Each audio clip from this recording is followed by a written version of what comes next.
बिस्मिल्लाहिर्रहमानिर्रहीम। अस्सलाम वालेकुम स्टूडेंट्स, मैं हूं हसन फरीद, आपका फिजिक्स टीचर। आज हम चैप्टर नंबर 1 के न्यूमेरिकल्स करेंगे।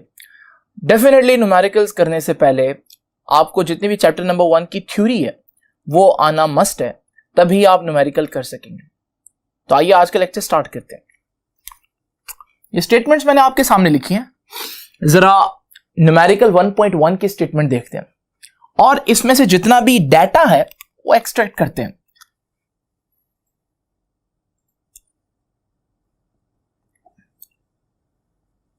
तो सबसे पहले हम देखेंगे कि डाटा क्या क्या दिया हुआ है।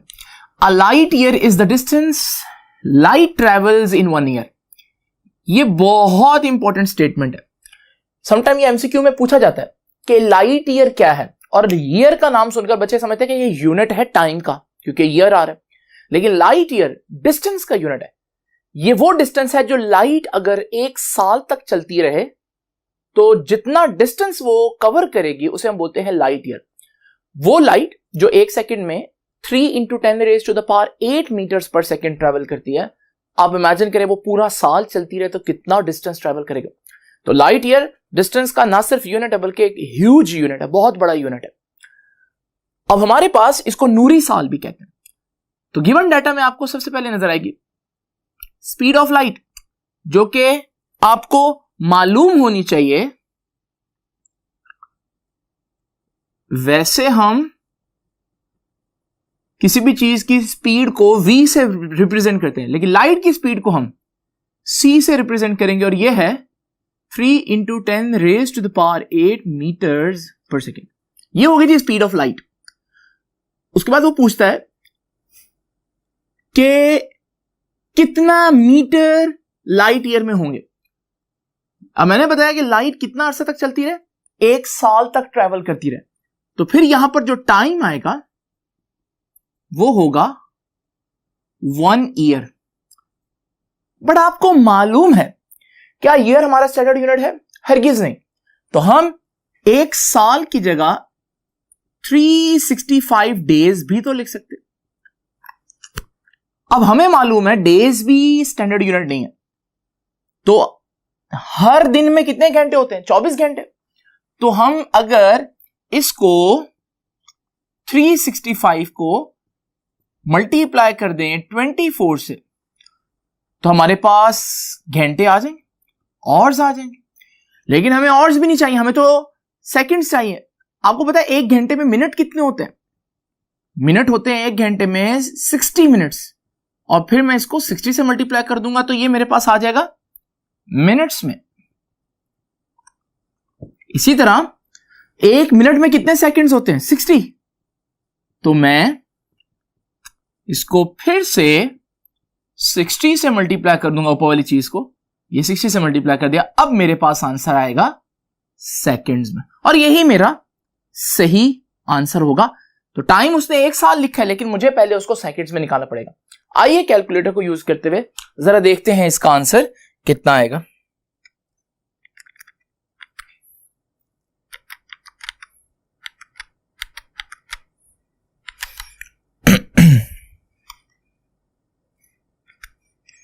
तो हमारे पास जो आंसर आया वो है 3153600, जिसको मैं 3.1536 × 10⁻⁷ सेकेंड भी कह सकता हूं, अगर मैं साइंटिफिक नोटेशन में इसको लेकर। अब हमें मालूम क्या करना है, तो जरा देखते हैं जी। हमें फाइंड आउट करना है how many metres are in 1 light year. तो बेसिकली हमें मीटर्स यानी कि डिस्टेंस फाइंड आउट करना है।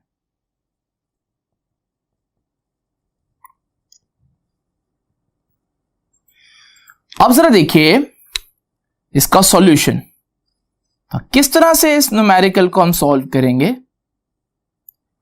अब जरा देखिए जी, सबसे पहले डिस्टेंस फाइंड आउट करना है। डिस्टेंस का एक फार्मूला आप लोगों ने पढ़ा हुआ है 10th में भी, which is S is equal to distance is equal to v multiply by t। Velocity को टाइम से मल्टीप्लाई करें तो डिस्टेंस आता है, लेकिन यहां जो वेलोसिटी या स्पीड हम यूज कर रहे हैं वो लाइट की स्पीड है, तो हम v की जगह c मल्टीप्लाई बाय t भी लिख सकते हैं। अब c कितना है जी, c तो गिवन है 3 into 10 raised to the power 8 metre पर सेकेंड। टाइम कितना है, टाइम 1 साल है, लेकिन हमने जो सेकंड्स में आंसर निकाला है हम वो पुट करेंगे क्योंकि स्टैंडर्ड यूनिट पुट करना है, और ये हमारे पास आ जाएगा टोटल आंसर। तो जरा देखते हैं इसका टोटल आंसर। आया 9.46 into 10 raised to the power 15 metres. ये है हमारे पास वो डिस्टेंस जो लाइट ट्रेवल करेगी 1 साल में। और आप देख सकते हैं ये डिस्टेंस कोई थोड़ा डिस्टेंस नहीं है, ये 10 रेज टू द पावर 15 है, which is a huge amount of distance. तो इसका मतलब ये लाइट ईयर है। ये एज ए न्यूमेरिकल तो आप लोग करेंगे डेफिनेटली, मगर इसको आपने एज ए एमसीक्यू भी करना है, क्योंकि ये एमसीक्यू में भी पूछा जा सकता है कि एक लाइट ईयर में कितने मीटर्स होते हैं। तो ये है हमारा पहला न्यूमेरिकल। आइए जरा डिस्कस करते हैं solution of the next numerical. इसकी स्टेटमेंट भी आप लोगों के सामने लिखी हुई है, तो जरा देखिए, how many seconds in 1 year. इसके 3 पार्ट हैं, ए, बी और सी। पहले हम ए पार्ट को सॉल्व करते हैं। तो कहता है कि 1 सेकेंड 1 साल में कितने सेकेंड्स होते हैं। तो इसका सॉल्यूशन देखते हैं डायरेक्ट। तो देखिए, अभी मैंने आपको बताया कि पहले तो आप देखें 1 साल में डेज कितने होते हैं। तो मैंने बताया 365 डेज होते हैं। अब डेज में हर डे के अंदर कितने मिनट्स होंगे, कितने आवर्स होंगे, 24 आवर्स। तो फिर मुझे 24 से मल्टीप्लाई करना पड़ेगा। अब मेरे पास आवर्स आ गए। अब फिर मैं क्या करूंगा, हर दिन में कितने मिनट होते हैं, 60 मिनट, 60 मिनट्स। तो मुझे 60 से मल्टीप्लाई करना पड़ेगा, तो मेरा आंसर मिनट्स में आ जाएगा। और हर मिनट के अंदर कितने सेकंड्स होते हैं, 60 सेकंड्स। तो मुझे फिर इसको 60 से मल्टीप्लाई करना पड़ेगा, और मेरे पास फाइनल आंसर आ जाएगा कि 1 साल में कितने सेकंड्स होंगे, और वो आंसर आएगा 31536,000 सेकंड्स, जिसको मैं अगर साइंटिफिक नोटेशन में लिखूं तो लिख सकता हूं 3.1536 into 10 raise to the power 7 seconds.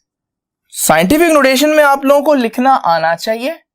अगर फिर भी आप लोगों को नहीं याद तो मैं एक दफा एक्सप्लेन कर देता हूं। यहां डेसिमल एंड पर है, डेसिमल कहां होना चाहिए, फर्स्ट नॉन जीरो डिजिट के बाद। तो आप कितने डेसिमल प्लेसेस यहां मूव करेंगे, 7। तो इसी वजह से आप उसको मूव करके यहां लिख देंगे जैसे मैंने लिख दिया। लेकिन क्योंकि आपने 7 डिजिट्स पीछे लेकर आया डेसिमल को, तो आप 10 की पावर 7 यहां पर जो जितना आपने मूव किया उतनी 10 की पावर लिख देंगे। ये हो गया हमारे पास 1 साल में कितने सेकंड्स होते हैं। अब वो दूसरा क्वेश्चन इसी का बी पार्ट पूछता है, how many nano seconds in 1 year. 1 साल में कितने नैनो सेकेंड्स होते हैं। क्यों ना मैं पार्ट बी से ही स्टार्ट करूं इसको।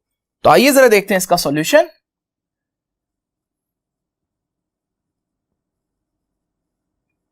तो देखिए, आखिरी चीज जो मैंने पार्ट बी में की वो क्या है कि 1 ईयर इज इक्वल्स टू कितने seconds, 3.1536 into 10 raise to the power 7 second. अब मेरी बात तवज्जो से सुनिएगा, वो सेकेंड्स नहीं पूछ रहा, क्या पूछ रहा है, पूछ रहा है नैनो सेकेंड्स। आपको याद है एक हम लोगों ने एक पूरा आर्टिकल पढ़ा था जिसमें हम लोगों ने डिस्कस किया था कि प्रीफिक्सेस नैनो वगैरह किस तरह से लगाने।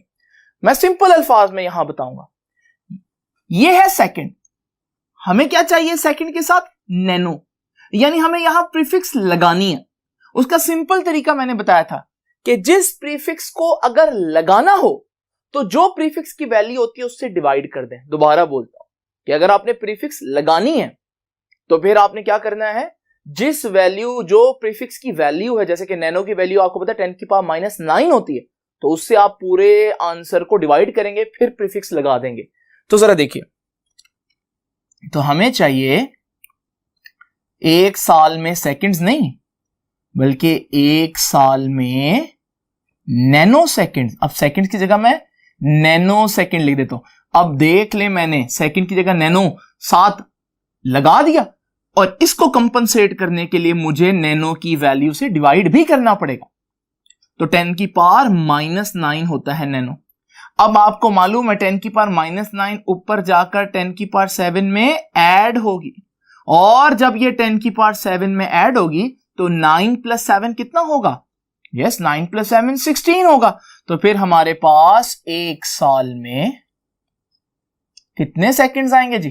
3.1536 इंटू 10⁻⁻, -9 ऊपर जाकर +9 हो जाएगा, तो ये बन जाएगा 7 ऑलरेडी है, 9 ऐड होकर 16 नैनो सेकेंड्स।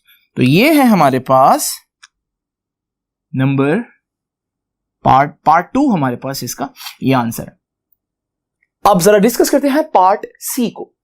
कहता है कि how many years in 1 second. जरा ध्यान से देखिएगा, पहला क्वेश्चन देखिए, how many seconds in 1 year. एक साल में कितने सेकंड है? ये क्या कह रहा है? एक सेकंड में कितने साल है? एक सेकंड के अंदर भला कोई साल हो सकता है?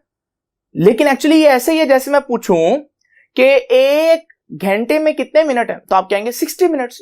लेकिन अगर मैं कहूं 1 मिनट में कितना घंटा है, तो आप कहेंगे घंटा तो पूरा नहीं है, लेकिन 1 मिनट में घंटे का 60वां हिस्सा होगा। इसी तरह वो ये पूछ रहा है कि 1 सेकंड में साल का कितनावां हिस्सा होगा। ठीक है जी। तो अब जरा देखते हैं, यहां पर भी मैं पार्ट ए से स्टार्ट करता हूं। तो आइए देखते हैं जरा इसका सॉल्यूशन।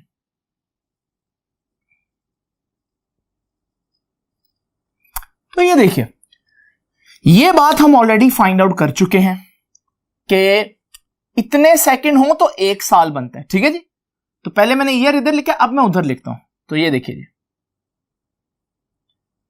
3.1536 इंटू 10⁻⁷ सेकेंड्स हो तो 1 ईयर बनता है। फाइन।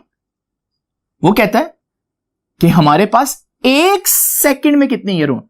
यहां तो इतने सेकंड्स हैं, मुझे चाहिए 1 सेकंड। आप इस पूरी चीज को उधर जाकर डिवाइड कर दो तो इधर 1 रह जाएगा।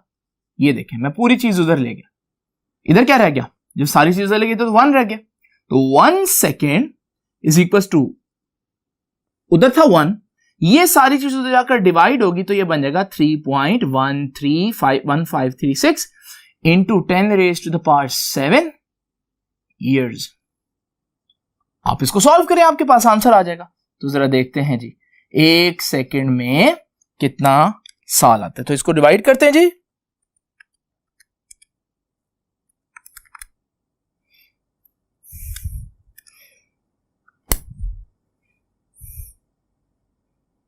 तो ये हमारे पास आंसर आया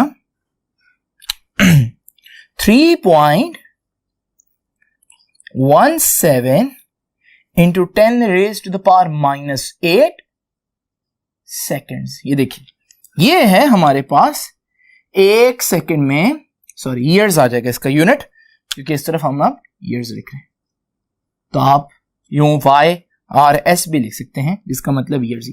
तो देखें, 1 सेकंड में तो साल का बहुत छोटा हिस्सा आएगा। तो आंसर यही बता रहा है कि 10 की पावर -8 बता रहा है कि साल का बहुत कम पार्ट जो है वो 1 सेकंड में गुजरा होगा। तो ये थे हमारे पास न्यूमेरिकल नंबर 2 के 3 पार्ट्स। आइए जरा देखते हैं न्यूमेरिकल 3 को। अगर आप न्यूमेरिकल 3 को देखें तो आप कहेंगे कि सर इतना आसान न्यूमेरिकल, ये तो प्राइमरी का बच्चा भी कर लेगा। जरा पढ़ते हैं इसकी स्टेटमेंट जी। ये देखिए, हमारे पास लेंथ दी हुई है और विड्थ दी हुई है एक रेक्टेंगुलर प्लेट की, और वो लेंथ और विड्थ कितनी है? 15.3 सेंटीमीटर और 12.80 सेंटीमीटर रिस्पेक्टिवली। रिस्पेक्टिवली का मतलब क्या है कि लेंथ का जिक्र पहले आ रहा है, तो ये जो पहली रीडिंग है ये लेंथ से बिलोंग करती है, और विड्थ का जिक्र बाद में आ रहा है, तो फिर जो बाद वाली रीडिंग है वो विड्थ की होगी। रिस्पेक्टिवली मतलब तरतीब से। कहता है find the area of plate. जरा देखें, सबसे पहले तो हम गिवन डाटा देखते हैं कि हमें इस पूरी स्टेटमेंट के अंदर क्या क्या चीज प्रोवाइड की है। ये देखिए जी, सबसे पहले लेंथ ऑफ प्लेट बताई है हमें। तो लेंथ ऑफ रेक्टेंगुलर प्लेट, मैं लेंथ को L कह देता हूं, और कितनी है लेंथ जी? 15.3 सेंटीमीटर। उसके बाद देखिए नेक्स्ट हमें क्या दिया हुआ जी? Width of the same plate, उसी प्लेट की, रेक्टेंगुलर प्लेट की विड्थ भी दी हुई है, और विड्थ कितनी है जी?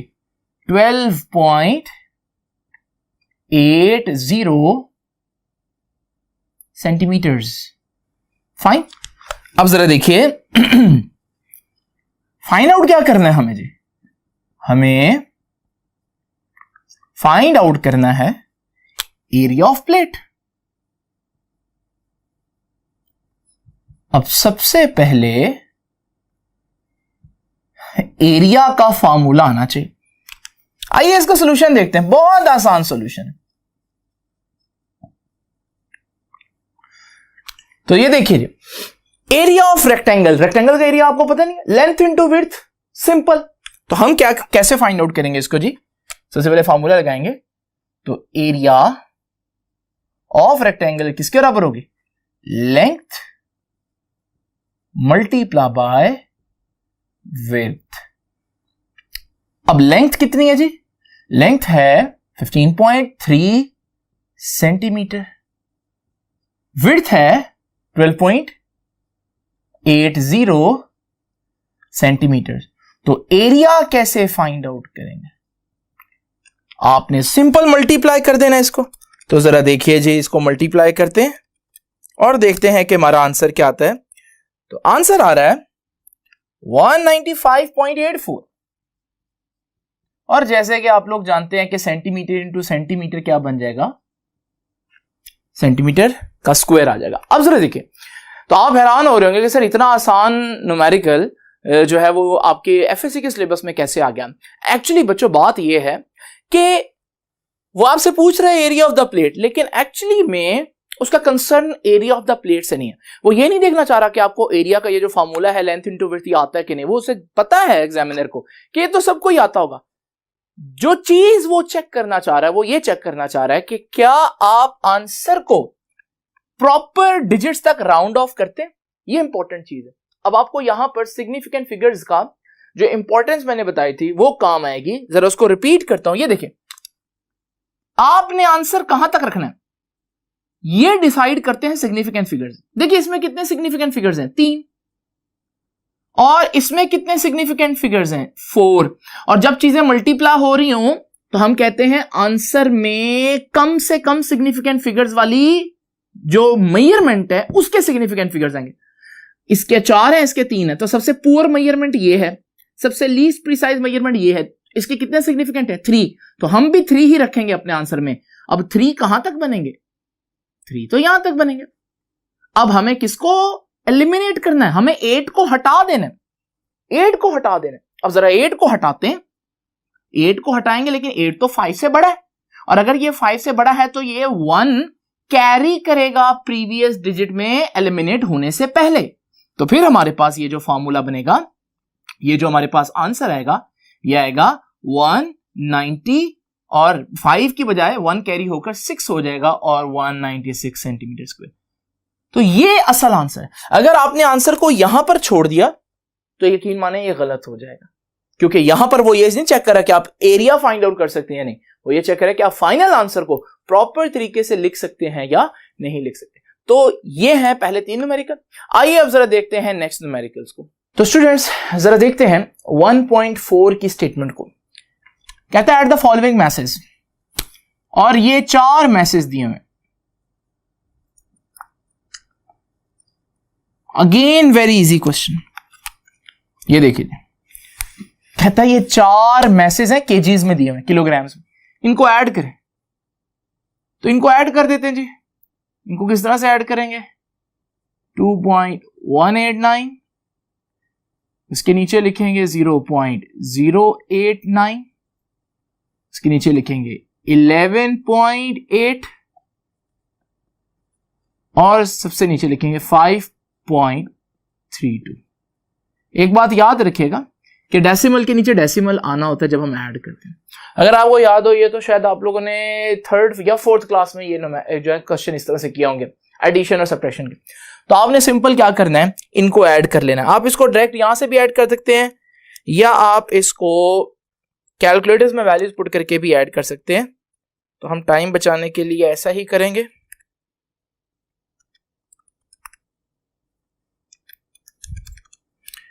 तो अब जरा देखिए जी, हमारे पास आंसर आया 19.398। ये है हमारा आंसर 19.398।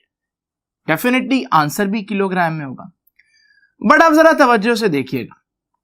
उसने बोला था at the following masses which are given in kg up to appropriate precision. ये इंपॉर्टेंट बात है, और वो ये नहीं चेक करना चाह रहा कि आपको कैलकुलेटर यूज करने आता है या नहीं। एडिशन तो बड़ी आसान है, लेकिन वो आंसर जो है क्या आप एप्रोप्रिएट प्रिसीजन में लिखते हैं या नहीं, इसका क्या मतलब है जरा देखिएगा। ये देखिए हमारे पास 4 डिफरेंट मेजरमेंट्स हैं। जरा जल्दी से बताएं सबसे पुअर या लीस्ट प्रिसाइज मेजरमेंट कौन सी है। हम लोगों ने देखा था कि जब हम एडिशन या सब्ट्रैक्शन का रूल पढ़ें तो उसमें जो डेसिमल के बाद सबसे कम डिजिट्स होंगे वो सबसे पुअर मेजरमेंट होगी। यानी कि डेसिमल के बाद 3 है, डेसिमल के बाद 3 डिजिट्स हैं, डेसिमल के बाद 2 डिजिट्स हैं, इसमें डेसिमल के बाद सिर्फ 1 डिजिट है। तो हमारा सबसे लीस्ट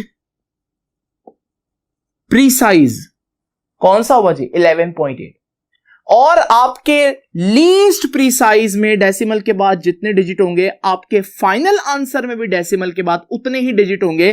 तो हमें डेसिमल के बाद 1 डिजिट नजर आ रहा है, तो यहां पर भी डेसिमल के बाद 1 डिजिट रखेंगे, बाकी 9 को हमें एलिमिनेट करना पड़ेगा। लेकिन 9 5 से ग्रेटर है, तो जब ये एलिमिनेट होगा तो ये प्रीवियस डिजिट में 1 कैरी भी करेगा। तो हमारा फाइनल आंसर जो होगा that would be 19.4 kg। This is our final answer. वो बेसिकली ये चेक करना चाहता है कि आपको फाइनल आंसर लिखने के जो रूल्स हैं वो आते हैं या नहीं आते। अब जरा चलते हैं एक बहुत इंपॉर्टेंट क्वेश्चन की तरफ। स्टेटमेंट आपको नजर आ रही है 1.5। सबसे पहले तो आप इस न्यूमेरिकल पे 2 स्टार लगा लें क्योंकि ये बहुत इंपॉर्टेंट न्यूमेरिकल। अब जरा देखिए इसकी स्टेटमेंट पढ़ते हैं जी।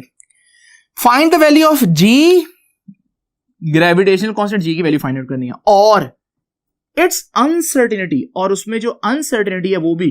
तो एक ये चीज फाइंड आउट करनी है, दूसरी ये चीज। तो 2 चीजें फाइंड आउट करनी है। पहली बात कहता है जी की वैल्यू फाइंड आउट करते हुए you have to use this formula. We already know that कि ये फॉर्मूला सिंपल पेंडुलम का है और हम जी की वैल्यू इससे फाइंड आउट कर सकते हैं।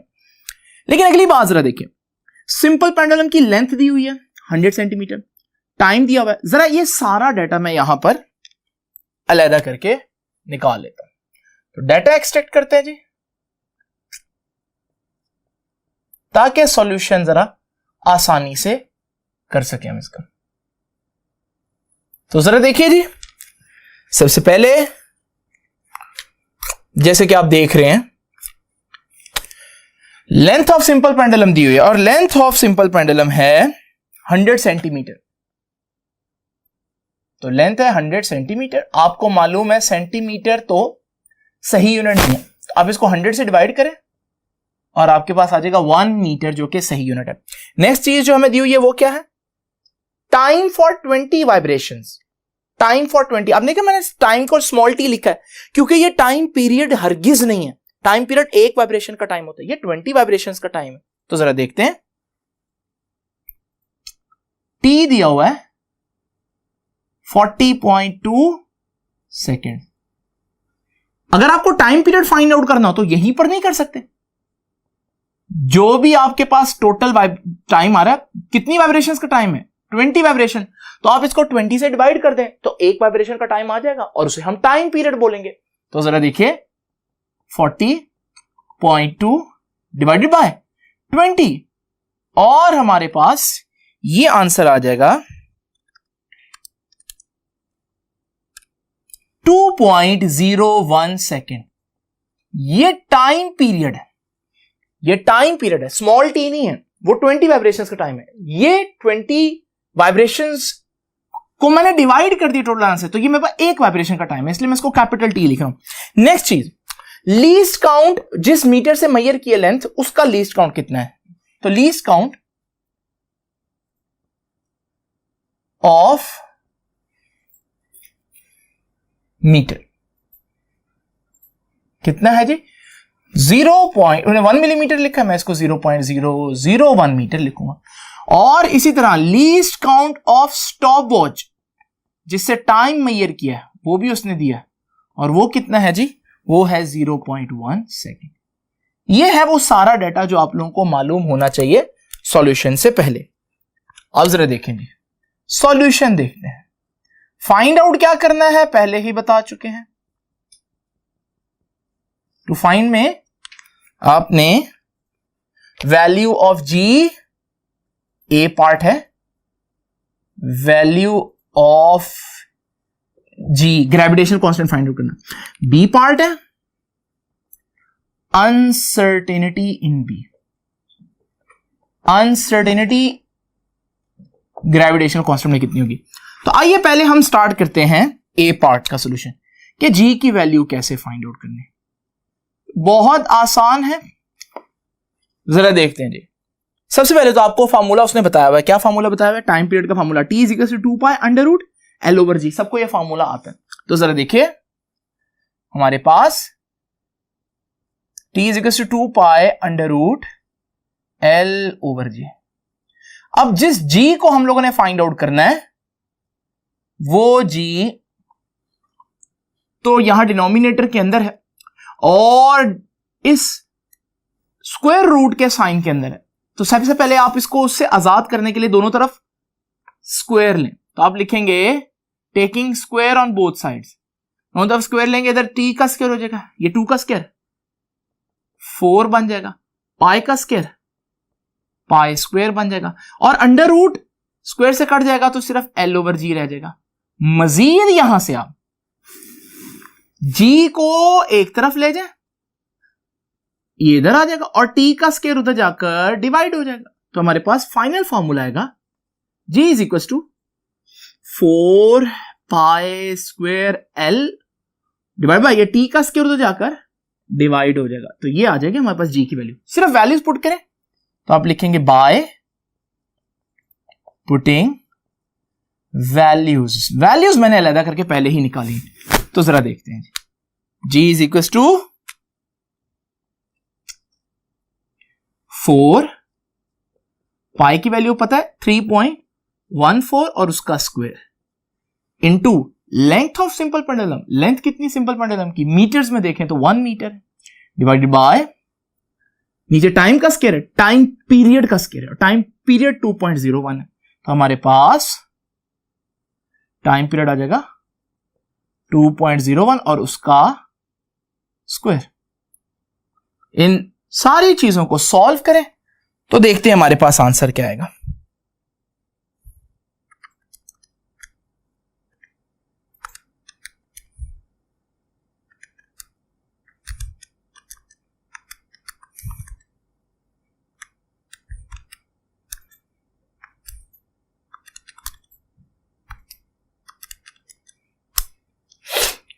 हमारे पास आंसर आया जी 9.76 मीटर पर सेकेंड स्क्वायर। ये है हमारे पास जी की वैल्यू।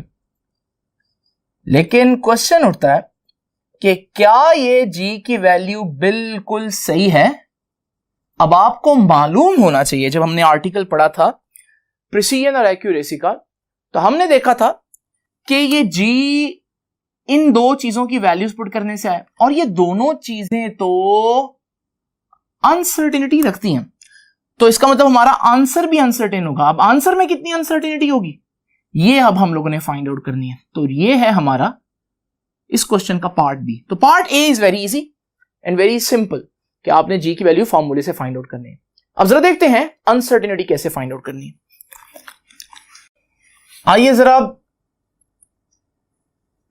इस न्यूमेरिकल के सेकंड पार्ट की तरफ बढ़ते हैं, जिसमें हम लोगों ने फाइंड आउट करना है अनसर्टेनिटी इन वैल्यू ऑफ जी। उसके लिए पहले जी का फॉर्मूला जरा देखिए। जी का फॉर्मूला हमें मालूम है, ये अभी मैंने फाइंड आउट किया कि g is equal to 4 pi square L over t square.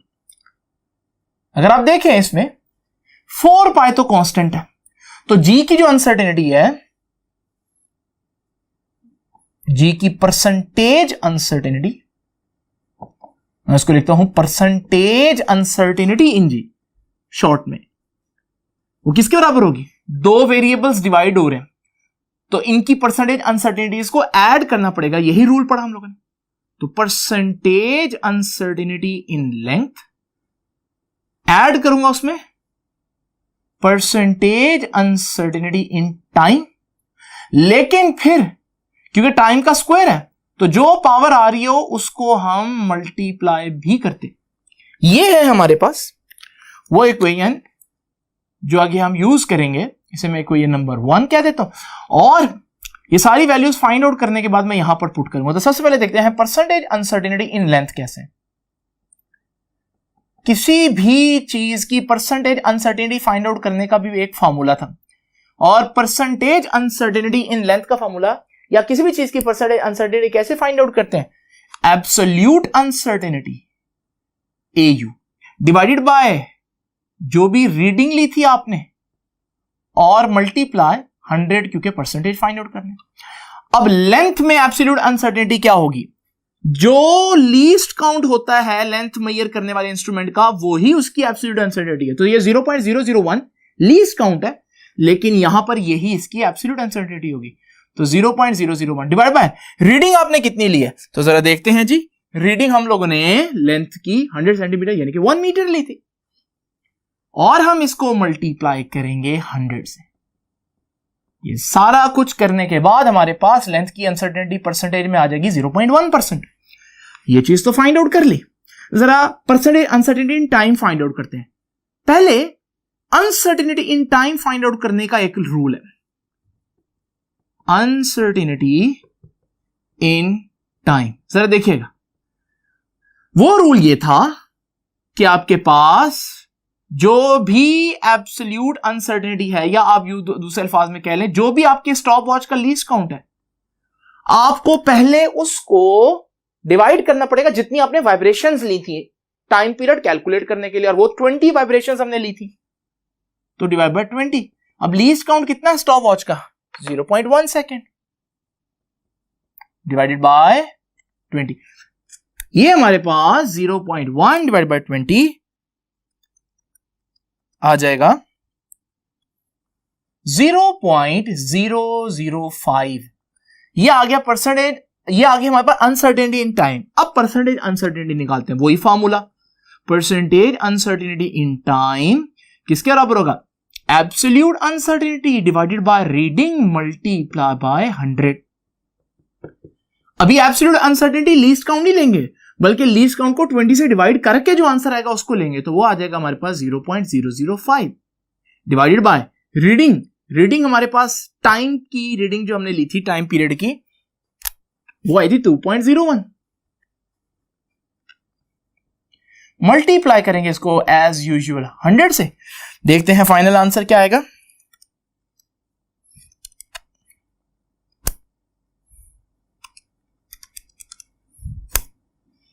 ये है हमारा फाइनल आंसर 0.25%। अब आपने क्या करना है, ये चीज भी आ गई और ये चीज भी आ गई, इसको ऊपर पुट कर देते हैं इक्वेशन नंबर 1 में। तो put in equation 1।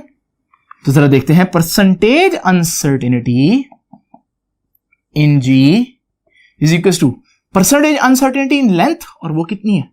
0.1 plus 2 multiply by percentage uncertainty in time period, और वो कितनी है? 0.25। इसको आप ऐड करें, ये आ जाएगा 0.1 प्लस 2 इंटू 0.25 0.5, और हमारे पास आंसर आ जाएगा 0.6 ऐड होगा। अब ये है percentage uncertainty in g. Percentage का मतलब क्या होता है बेटा? परसेंटेज का मतलब होता है कि ये 100 में एरर है। अगर 100 में इतना एरर है,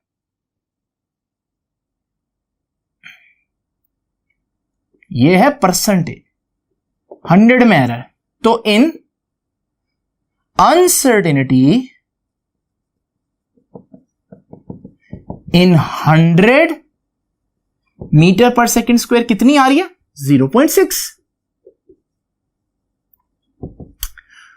और अनसर्टेनिटी इन 1 मीटर पर सेकेंड स्क्वायर कितनी आएगी? इधर 1 चाहिए, 100 की जगह 100 को उधर जाकर डिवाइड कर दें। अब हमने निकालनी किसमें? हमने तो अपने आंसर में अनसर्टेनिटी निकालनी है, यानी कि हमें अनसर्टेनिटी कितनी चाहिए? 9.76 में।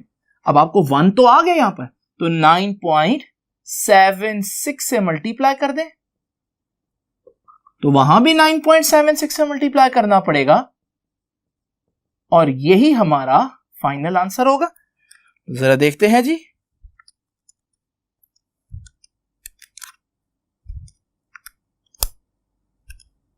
.058 जिसको हम तकरीबन 0.06 लिख देते हैं। तो इसका मतलब हमारा जो फाइनल आंसर है 9.76, उसमें कितनी अनसर्टेनिटी आ रही है? उसमें अनसर्टेनिटी आ रही है 0.06 मीटर पर सेकेंड स्क्वायर।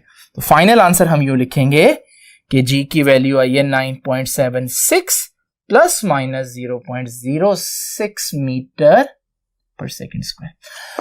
तो ये देखिए, ये थोड़ा सा टफ न्यूमेरिकल है जिसमें आपके 2 पार्ट है। खासतौर पर अनसर्टेनिटी फाइंड आउट करते हुए इन सारे स्टेप्स का ख्याल रखना है आप लोगों